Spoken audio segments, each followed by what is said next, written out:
It is the Final Word Cricket Podcast, Season 17, Episode 22. We're into February. I'm in Gaul in the press box a couple of days after the first Test match. Geoff's in Melbourne, where he was at the Test match between Australia and England's women. But a lot more than that to get through. To begin, hello to you. We haven't spoken in a week.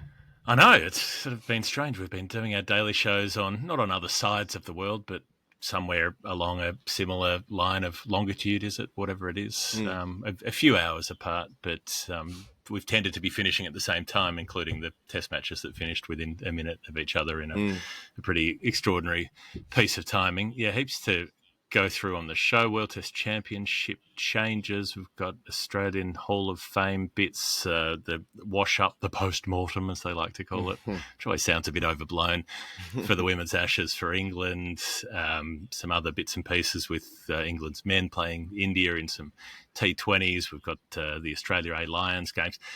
Lots of things going on, lots of bits and pieces to get through that don't specifically relate to the two Test matches, but I suppose in part they'll relate to the aftermath of that. And we're still going strong, Geoff, on Project Murali 800 with the ad-free feed and all the other bonus and benefits of being one of our patrons. It's been bloody marvellous being here after hours and having people come up to me saying that they've been patrons of ours and supporters of ours. So many Australians in Gaul, Geoff. It's very, very different to how it was in 2022 when it was the middle of an economic crisis here. It's really buzzing around the fort. I was super sick for the first few days I was in Sri Lanka, so I didn't basically leave bed. But since I've been able to get out into the wild, there have been plenty of people getting wild here with the $1 beers and that type of thing on the hill out towards the Indian Ocean side of the ground. So, but yeah, like so much of that support is felt over here in Sri Lanka from people who love travelling with the cricket, and a lot of people have gotten on board and hit the button with us on Patreon in the last couple of weeks since we accidentally stumbled upon our Murali 800 campaign. Yeah, I think we've added about 50, so we need another 40 or so to try to get to Murali, and we've got one more Test match, one more Sri Lanka Test match to go. It might be over in 2 days if they end up producing a ragger, who knows, in response to the Australia piling up 600 in the first one. But you've got a little bit of time if you want to try to get in before the end of the Sri Lanka tour. We would love to have you get to 800 and keep on doing what we're doing throughout the year. I'll break some news here that they are not using the same pitch. I thought I'd better check before I spoke again, but no, that's a freshie. So It is 2 over from the strip they used in Test number 1. They've clearly watered that and put that back to bed. And you could tell they were bringing up the other pitch during the previous Test match, but unfortunately they're not going full Multan. I was kind of into that idea that they'd go full Multan between Test matches and roll out the same pitch and see if Jayasuriya could spin them to a 2.5 day victory or something like that. Drag the rake over it, you know. Although there's time if they're good enough, the ground staff here, because the pitch could be played on now and we are 4 days away or something, or 3 days away from the next Test. So usually pitches don't look this ready-made this far out from a Test match. So maybe they're going to cook the shit out of it and see it turning more prodigiously from day one. I mean, it did turn early on, Geoff. It wasn't that it didn't turn. It was more that it was slow, turgid sort of style turn. And it got, as you'd expect in Sri Lanka, it got bitier the deeper we got in. But it wasn't, a ragger. It wasn't like the first Test match here in 2022 where from morning one it was shooting through the surface and other pitches that we've seen prepared for that type of thing in India and more recently Pakistan. So we can live a little, we can dream a little that the second Test could be a slightly more entertaining affair on that front. We'll see. Well, there's no reason why it couldn't be. You have that variability with the Sri Lankan side where their results can change drastically within a few days either side. And I mean, look, if they'd taken catches on the first day, Australia might well have been in trouble in that Test match. It's just they did what England did and dropped every chance that came their way from the most important players in the side. Yeah, I'd like to give comment on that, but I don't remember the first day of the Test match that played out here. So were you having fever dreams? You're just sitting there hallucinating. Of all the days to, all the Test matches, given I've got wider responsibilities on this one, doing telly as well, and to get as ill as, I reckon that's as sick as I've been in like my life in the 4 days leading up. And there was nothing I could do about it until Bharat. I had vertigo and I couldn't like move the day before the Test. I was at the ground, but it was like weekend at Burnie stuff. Had my sunglasses on, my headphones on. I was falling asleep. And Baz went and got one of the team doctors from the Sri Lankan side to see me, who goes, right, we'll just give you a prescription for everything that might resolve what's going on. Went and took a fistful of antibiotics, double dosed on it, and managed to get out the door on morning one. But it took until day 2 until I actually knew what was going on more widely. I was just doing my best to hold on in that first day, and I'm sure the podcast reflected that. It didn't come across as vividly as I thought it might, perhaps. But, and you're back on the roof at Gore, where we almost got taken off by the hurricane last time, so that must be fun. I just don't understand. It's one of those situations in life where reason has just gone out the window. It doesn't matter how I explain to them how problematic it'll be if someone gets electrocuted or someone falls off the roof and dies. It's not that they are unsympathetic to that perspective, but it's not changing the outcome. We understand what you're saying. Yep. Okay. Yeah, we appreciate your point. Okay. Noted. Noted. That is one of the things that could happen. Yes. Yeah. Because you know what it's like up there, Geoff. When the rain comes in, you're fucked. You got no protection because the rain comes in sideways in Sri Lanka. It comes in quickly, and there's only so much you can do with the marquee. So of course our recording equipment got covered in water. So you're basically in a electrified greenhouse, and it's so hot and it's so humid and it's so disgusting. I've got to do these costume changes I've got to get all my clothes off and change clothes every TV stint because once you're up there for doing a couple of bits of radio, you're sweated through everything again. So, I mean, I'm still fighting the good fight to try and get us one of the myriad rooms that are here. I know that they've been sold to corporates and so on, but I'm like, let's just try and find a way. Let's work it out. I doubt we will, but I'll keep trying. Yours is not to reason why. Yours is just to carry on, and that's the way it is. That's life on the road at times. We should get into the show. We want to start with the World Test Championship because the reporting on that has been pretty clear over the last few days. That it will be turned upside down. Basically, all of the mutterings about the things that are wrong with it, and basically the things that are wrong with it, according to the most powerful boards, is that New Zealand made a final and now South Africa have made a final, and those boards are annoyed about that because those teams didn't play as many games and according to the big three weren't as good. They're pissed about that, so they want to change the whole thing, but as quickly as possible. So they've got the English board and the Indian board. So Richard Thompson, who runs the ECB, and Shah, who's now running the ICC, are in charge of a committee to decide what the structure should be, the new structure, and they want to get that structure in place before England and India play 5 tests against each other in the middle of the year. So they want to make sure that any points they get from that are banked towards qualifying for the next World Test Championship final. Does that seem like a fair reading of the situation to you? Yeah, well, that's well summed up, that it's being clearly spearheaded by England and India, and Richard Thompson's comments in the Telegraph go to this. The quote that stood out was, it's going to change to ensure it always encourages the best teams to reach the final, and it encourages other nations that want to play Test cricket to play Test cricket. I mean, it's word salad stuff. I mean, what ensures the best teams make the final? You're guaranteed of making the final if you win Test matches and win series. Yes. I don't see any scenario or any system that can facilitate teams who are less good, therefore making the final. I mean, I don't really know what they intend on rolling out. We know that this goes to tiered, the tiered system that's been trailed.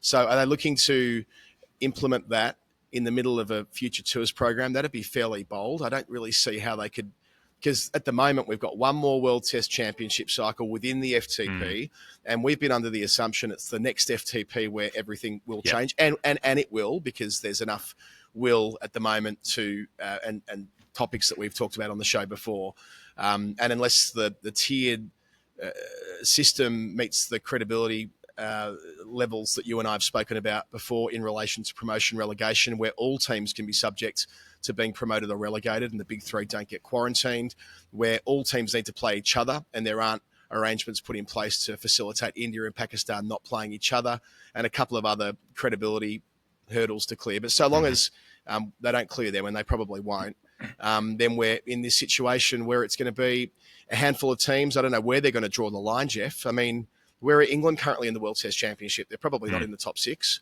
If it were meant to be top 6, bottom 6, they would theoretically be in Division 2, but we know that can't happen. the other thing here, just to zoom out a little bit, has Test cricket ever been better than the last 6 years? The World Test Championship started for the Ashes of 2019. Yep. The volume of series, now we're not always satisfied with 2 Test match series, but at least they've been happening, these series. The volatility in the results, the teams winning away from home, some extraordinary results on the final day. The lack of draws. The lack of draws, because they've been incentivised to seek wins where at all possible. I know that England haven't been a huge fan of it, full stop, and Ben Stokes has been dismissive of it, but everyone else has gotten on board. And we had a situation where up until December of last year, 5 teams could make the final. 5 teams could make the final at the very pointy end of the group stage. That's a terrific thing for the competitive balance of Test cricket. The fact that South Africa have found a way through, the system's not perfect. No one's saying that. But this system has delivered some interesting results where a range of teams have had the chance to be crowned the best in the world. Test cricket's in rude health on that front. And from a competitive balance perspective, I mean. And to dismantle that because India haven't won it and England haven't made the final, I mean, come on. That doesn't pass the sniff test. And it, people occasionally describe you and me as being doomsayers and of talking it down and citing unrealistic scenarios and things will be okay in the end. Well, buckle up because things are changing very quickly. It's happening right now. And it's not unrelated, I'm sure, to the fact that Geoff Allardice has been necked during the week as well. Yeah, well, so Geoff Allardice, who's the chief executive at the ICC, is walking the plank. At least that's our interpretation of it. If you're talking about England making World Test Championship finals, they did end up at 5th because they got those late wins over New Zealand, but they lost 22 points for slow over 8 deductions across 5 different Test matches. That's nobody's fault but England's. That's the thing that's within England's control, and they had a degree of contempt for the process that they went, it doesn't matter, we don't care about the points, it's irrelevant. And then they've tried to pretend that the actual trophy, the final game itself, doesn't matter because they haven't qualified for it. So the situation, the way it's been set up at the moment, there's only one way that you can read the lines to ensure that it always encourages the best teams to reach the final. The only logical reading of that from Richard Thompson is that the best teams haven't been making the final, right? That's the corollary of that statement. And the logical extension of that is that England, India and Australia are the best teams and should be playing in the final every time. That's basically what they're saying. It's incredibly dismissive of, and New Zealand and South Africa they were able to qualify playing fewer matches. Guess why they're doing that? Because they don't have enough funding to host enough Test matches to play longer series. The other quote from Richard Thompson was that they want the structure to be, quote, fairer and more competitive. That's the quote. Okay, you know what would do that? The countries with all the money adequately funding Test cricket so that other teams could play more of it. I think a 2-year cycle is right because if you have a longer than a 2-year cycle, you're rewarding teams for results that are effectively achieved by different teams. You can have, Test teams can turn over completely in the space of a couple of years. Yep. So the 2-year cycle works. You can have your 2 divisions, even if you're worried about England and Australia ending up in second divisions. You can still play series outside of the WTC, like teams are doing already. You could play the Ashes outside of the WTC if it ended up with teams in different divisions. But the framing of it is saying that it needs to be about fairness and it needs to be about competitiveness. The reason this is the only advantage that the less well-funded countries get from having less money is that they play shorter series and they have the opportunity to bank a higher percentage of points by winning 2 tests rather than by having to play 3 or 4 or 5 tests.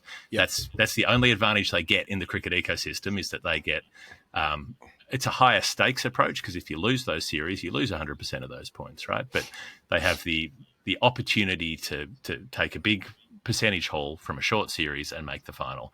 And if you wanted to make that fairer, if you wanted to change that up, you've got to enable them to play longer series, which means making sure that there's a Test cricket fund that can pay for that.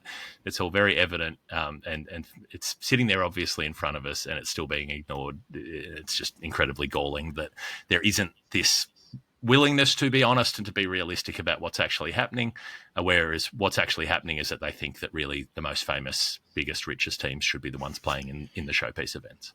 And right now, with this state of flux, which is heightened because there's a new man in charge at ICC headquarters, and this is stuff that we've backed over many times. I don't propose doing it again today, but how that's changed the feel and look of the ICC with respect to having had someone come straight out of running Indian cricket, the most powerful board, then going into running the organisation. Like, it all stands to reason that there will be changes in the interests of what suits the wider Indian agenda. And the extent to which CA and the ECB, as the two other members of the big three, are acquiescing. And that's not how it was meant to be. The frustrating thing here is that both privately and publicly, we've heard messages from administrators in England and Australia about wanting to do more to help protect the health of Test cricket around the world, not just in their own backyards, not just bolstering their own TV deals to make sure the balance sheet looks good domestically, but to do something that is lasting. And the Global Test Cricket Fund is one of those discussion points. And I know that Shah has advocated for that himself, I should add. It's not unreasonable to say that he's been advocating for it, but it's one thing to talk about it in theory, another thing to implement it. And it's going to be fascinating to see what Richard Thompson comes up with as a system. This is, in Dan Brady wrote a column yesterday which went through all of the results since Pat Cummins became Australian Test captain. So he started the ball rolling there as a reference point with how successful Australia have been relative to other nations. But I mean, you know, and that's not long before Ben Stokes takes over with Brendan McCullum. They have done some incredibly interesting stuff with that England Test team, and they have changed the look and feel of it, and they have won some matches they had no right to win, but they've also lost a shitload of Test matches at the same time. And by definition, if you're losing a lot, you're not going to do as well in a multilateral setup. You are going to be mid-table because you're going to win a lot, you're going to lose a lot as well. So you'll end up mid-table. That's not anyone's fault, but you know, that's the path they've chosen to tread. And the own goals when it comes to deductions from slow over rates, which would have been worse if not for the Khawaja intervention. Remembering that Usman Khawaja got in to make it more lenient when he made representations to the ICC in the middle of the 23 Ashes. So it's all good and well for Richard Thompson to talk about, you know, ripping it up and starting again, but this can't be a system that's ripped up because England aren't happy when the rest of the world have all prioritised this tournament and many nations have had a look at winning the thing because England isn't reason enough to start a game. Yeah, and I'll guarantee you one thing, points deductions for over 8 penalties will be out the window when this starts. I'm sure that'll be part of the new structure. They'll find some other slap on the wrist method for that. And you know, maybe they should. Maybe it is disproportionate to be addressing over rates in that way rather than some better in-game mechanism. But the only way that they can make it different is to get rid of the percentage model, to get rid of the proportional model where teams get a percentage of the number of games that they've played and how many they've won and drawn out of that. There's going to have to be something where, you know, only the first X number of Test matches in a series count or something like that. Exactly. That's exactly where it's going to go. It's exactly where it's going to go. It'll be. This was talked about before the first World Test Championship cycle, that one test per series would count. That's where we're trending. It'll be in an Ashes series context or an England-India context where it's 5 test matches. It'll be the first couple count, I think, which will mean that there'll be a uniformity around each World Test Championship series constituting 2 test matches, which will mean that we'll go back to a kind of a version of before where once we slip out of WTC world, the other 3 test matches won't count for that. But as soon as you get an anomalous result, people will be infuriated and they will hate it and they'll complain about it. As soon as you have, you know, if you have a team that wins the first 2 tests in a 5-test series and then, you know, Bradman 37, they go on to lose it in a turnaround, it'd be absolutely absurd that team got the bulk of the points. You know, that sort of Gavaskar series, India smash up Australia in the first test and then cling on to varying degrees through the remaining 4. You know, do they deserve half of the points out of that series for having very much the worst of it across 5 test matches? So there'll be complaints as soon as there's an anomalous longer series result that doesn't tally with how things went in the first 2 tests. And it does mean that, you know, it's tough to put this on Todd Greenberg straight away, but Todd Greenberg's going to have to step up as Cricket Australia chief executive, because if there is a view that that in Australia they like things as they are, and there's certainly that's the chat from the players, then okay, let's see. Let's see how much strength Australia has around that table. Yeah. And same with Mike Baird. Mike Baird has said any number of things that are really encouraging about the way he's a good man, Mike Baird, and he does care about the future of Test cricket. But let's see how that sort of motherhood, caring about Test cricket as much as he does, how it manifests when he's trying to balance that against the need for them to be working in lockstep with Shah and the BCCI. But even the BCCI is irrelevant now, right? It's working with Shah. Yeah.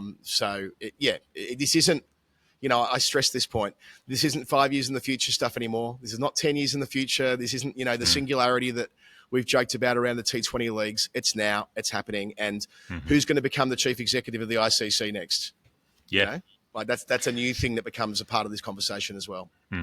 And what's the incentive to move Allardice along? Now, I don't know how things worked internally. I don't know whether Allardice was someone who was fighting the good fight behind the scenes and we didn't hear about it. But all I do know is that we didn't hear about it. He came across as a very compliant person in that role, particularly, and I know we've talked about the Afghanistan stuff a lot, but without the detail on that, the way that the ICC not only didn't take any action against the board, the Afghanistan board, but completely refused to engage with the Afghanistan women whatsoever. Wouldn't reply to their letters, wouldn't reply to their emails, wouldn't get in touch with them. Something like that, even if you don't have agreement from the members to actually take some action, there is still basic human decency that you could have to be in contact, to explain when you can't do something and why you can't do it, to try to find other smaller things that you might be able to do to help support that get around the objections that various board members have to more formalised support. All of those kinds of things, nothing of that sort came from the ICC. And there are so many issues in which it seems like, and it's not like you have much power, honestly, as ICC CEO, because the boards tell you what to do and you can only implement it. But there was never any sense that Geoff Allardice was there standing up to member boards and trying to push them in the right direction. It came across, his time in the role came across as somebody who nodded and did what he was told. I don't know if that's true. I don't know if that's an unfair depiction, but all I can say is how it seemed from the outside. Look, his legacy is a cricketing one. Geoff Allardice is the reason we have the World Test Championship. Geoff Allardice is the reason we have DRS rolled out across all nations. Geoff Allardice is the reason, like the front foot no ball adjudication changed. He's a cricket guy. So I wonder whether when the role was broadened out, as it is when you're chief executive, to issues that are far more political in their nature, I don't know anywhere near as much about that as it relates to him. But his true north is cricket. He was the cricket operations boss before that and had any number of roles behind the scenes as an administrator. But on the cricket side, the playing of the game side, he's a former first-class player himself. So his legacy on cricket matters will be strong. My curiosity is more along the lines of how did he feel around the idea of tiered cricket, given he was the architect of much of what we have now with the World Test Championship, for instance. And just to finish off on that point, this might be the last Test match Australia ever play against Sri Lanka this week. Consider this. If this does happen quickly, if this does go to tiers as opposed to a league and no promotion relegation, if this does become a group at the top and a group at the bottom, and we know what will happen to the group at the bottom, there might be intramural contests from time to time. I accept that is something that might happen, especially in a promotion relegation world where India, Australia and England still need to play each other. And that's healthy and positive, by the way. That's a good fix, in my opinion. But Sri Lanka won't get that kind of privileged treatment. No. And this has become one of the destination test matches at Gaul. People come from around the world to watch cricket at a UNESCO World Heritage Site, right? And they appreciate this place. It's been, again, Dan Brettig might have called it the Bali of cricket, right? This is a place that people go to get an experience, and the cricket happens to be part of it. But, I think it's within the realms of possibility that we're about to watch the final test match between Australia and Sri Lanka. It isn't inconceivable. And when you start putting it in those terms, I think that's when it starts to click for people. That how would it feel if Australia never came here again, or indeed Australia never hosted Sri Lanka again? I know there are full members that Australia barely play anyway, but Sri Lanka isn't one of those. They've been regular visitors, and Australia have been here very often in the last 20 to 30 years. How would world cricket be lesser for Australia and Sri Lanka ceasing to play each other in Test cricket? Well, that is not a wild hypothesis if we get what some are advocating for at the moment. Yeah, well, they've had 4 Sri Lankan tours in the last 14 years, so that's basically on Ashes pace. That's once every 4 years on average. So, and there weren't many before that, admittedly, for the one Test in '83, and not much between the '80s and sort of the later 2000s. But yeah, it is possible if that's the way that the structure is set up. You would need. If there is no promotion relegation, then there's absolutely no chance of that happening because of the differing financial standing of the two sides. And so if that were the case, it'd be very sad to have Test cricket shrinking its ambition and working on a smaller world when, through most of our lives, the idea has been trying to expand it, trying to keep new teams, new countries coming in and make it a bigger world. Geoff, before we go to our first break, we neglected to mention our great pals at Maurice Blackburn off the top of the show, which is on us. Our bad. We're sorry. We just wanted to get into things. We wanted to rip into it. But Maurice Blackburn Lawyers, Australia's #1 plaintiff law firm. Geoff, through the month of February, we're going to change our messaging about Maurice Blackburn, tell you more about other parts of their wider offerings. We know they're the #1 plaintiff law firm in Australia.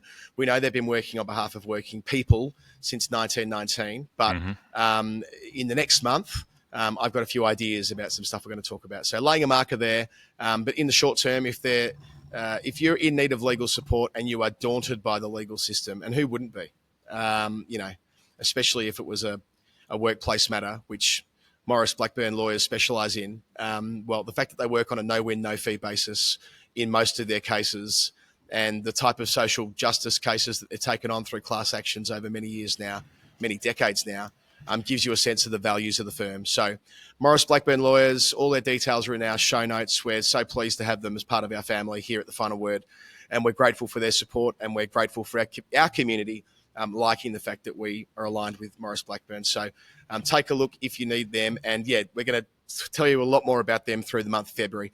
We'll be back in a couple of moments. This is the Final Word Cricket Podcast with Adam Collins and Geoff Lemon. In terms of just washing up what happened here, Geoff, at Gaul in the first Test, it's almost like no news is good news, like from an Australian perspective. Like, there's no injuries, there's no dramas. I mean, they're not changing the 11 that won last week. They're so chuffed with the way that Kuhneman came through, as you would be. They're thrilled that Josh Inglis was able to do what he did in his first Test match and become the 21st man to make 100 for Australia on Test debut. Khawaja making his highest score. Steve Smith looking like he's gone back in a time machine 10 years, dancing down the pitch and playing with his feet so beautifully and so gracefully. They're just cruising. They credited their camp in Dubai, which seems like a funny one to me, Geoff, that now whenever Australia do well in Asia, they talk about their Dubai training camp. Why doesn't everyone go to Dubai? It can't be like the preserve of the Australian men's team only. Surely this is a trip that now everyone will want to get on. Well, it must be about the indoor surfing. That's got to be the thing that really sets it off. Maybe the indoor ski slopes as they head down there. That just puts them into a zen state of mind. Obviously, Dimuth Karunaratne didn't have the Sri Lankans in the pool before that Test match because that was a very pool-less kind of performance. But as long as they're in the drink before the second Test, that's when they'll come back. Frankie Reen's 100th. Yeah, is it his 100th? This the next one, the upcoming one. I think we've got 100 and done energy from Big Dimuth, I'm afraid. Big Frank, yeah. I think Frankie and Ange are going to walk off arm in arm together here at Gaul, and I think that'll be that. But Dimuth Karunaratne, who 3 years in that ICC Team of the Year, and we got to see him at his absolute very best through that stretch of time, Geoff. I hope he can dig deep and find something in this milestone match. He just can't face Mitchell Starc. He's never been able to. No. Never been able to figure it out. So there is that. And why didn't Ange have a bowl? What was going on with the? What's going on with the four? I think the risk profile of Ange bowling these days is pretty high. To be fair, I think it's like when he bowls, he does a hammy every time. Okay. And the other thing, it was a great stat. I don't know if you picked this up. I kind of got to it late. It's a Zaltzman Norcross special. The highest score ever conceded by four bowlers. Yeah, by like a fucking mile. By like 130 runs or something like that. So, maybe more, maybe 150 So runs. what's going on? Why didn't Dananjaya want to have a trundle? That's what I thought. Dananjaya was, he looked like a guy who just wanted to be anywhere other than where he was when Australia were piling on the runs, and that could happen as captain. It's just bizarre. They're like, Kamindu Mendes, he can bowl with both arms, but how about he bowls with 0 arms? Like you've got other players who can bowl. You could try something out. Yeah. Anyway. Jeff, back at home tonight, there's the Australian Cricket Awards, so the Alan Border Medal Night, as it used to be known. So we don't have that information yet, so we'll wait until maybe next week to comment on it. But what we do know is they've got the 64th, 65th and 66th inductions to the Australian Cricket Hall of Fame. I'm not sure whether you and Izzy had the chance to talk about any of that last week, Jeff, because I was too ill to listen to your weekly podcast. Nope, nothing at all. So we, it was well, good. we actually did. Izzy was curious about where the Hall of Fame was, and then I couldn't remember, and then she was wondering what the Hall of Fame was for. So we did, because we knew that Michael Clarke was getting into it, and then later it came through that Chris Matthews was the second, and then they've got a third inductee, who we've just found out who that is. Yeah, so Michael Bevan. They've put a release out this afternoon, Cricket Australia. So Michael Bevan will be the third, and he and Michael Clarke being broadly of the same generation. Bevan a few years older, but they played a bit of cricket together. So two famous New South Wales batters both getting elevated to the Hall of Fame. 66 players in it now. It used to be a minimum criteria that you had to play 20 Test matches to get in, but I think they jettisoned that, and Bevan almost putting to one side the 18 Test matches he played, not to discount them, some important moments in them, and we went through that in our live show interview with him in Sydney last year. But as a one-day player, he was ranked number 1 in the world for 4 years, 232 one-day internationals, 2 World Cup wins, an average of 54 scores above 50, 600s, instrumental in making Australia the best team in the world for a long period of time. And numbers that were outliers and individual performances that stand the test of time. I know that one-day cricket, especially bilateral one-day cricket, is struggling. Outside of World Cups, one-day cricket's lost its place a considerable amount since T20 has taken over so much of the space. But I think this is an important acknowledgement of where one-day cricket sat for not just 10 years, but for like 40 years. One-day cricket was super important. It was a staple of the Australian summer, and Michael Bevan was right in the middle of that. So a very worthy addition to the Australian Cricket Hall of Fame. Well, I think it's also to do with the naming of the domestic awards, so where they've named the trophy after Dean Jones and the medal for best player in the final after Michael Bevan.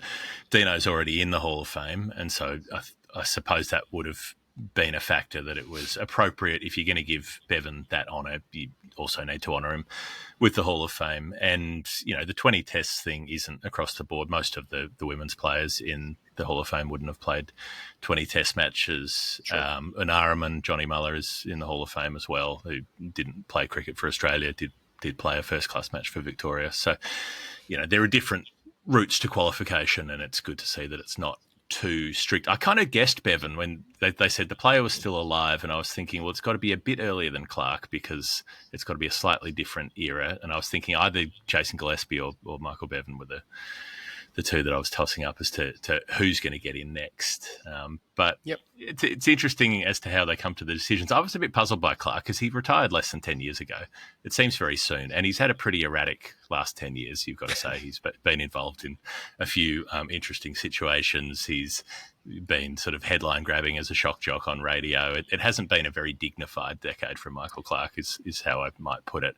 So it seems odd that you choose to go to sort of award him the honour that early when, maybe another 10 years might have been appropriate to try to let him get his life together. And there's a degree of sort of respect and gravitas that the Hall of Fame's supposed to have, and I don't think that really sits with where Clarke is now in his life. But that's fairly subjective, right? Like, whereas the cricket results aren't. Like, he was the best player of his generation, and I think that typically this is roughly the time, about a decade on, when players get elevated to the Hall of Fame. You look at the retirees; it's about now for the best player of their generation. So that's I'm okay with that. Interestingly, what's probably got my goat is who isn't there from the sort of pre-war period and the interwar period as well. Like I just thought, I wonder who isn't there, and I couldn't believe that Warren Bardsley isn't in the Australian Cricket Hall of Fame. Yeah. I'm like, how on earth has this happened? Like, what's the lad got to do? Australia's greatest left-hand player after Clem Hill, 41 Test matches was a lot of Test matches for those who lost 8 years of Test cricket due to World War One, because Bardsley doesn't play between 1912 when he's Australia's best player, right, in 1912. First with Twin Tons.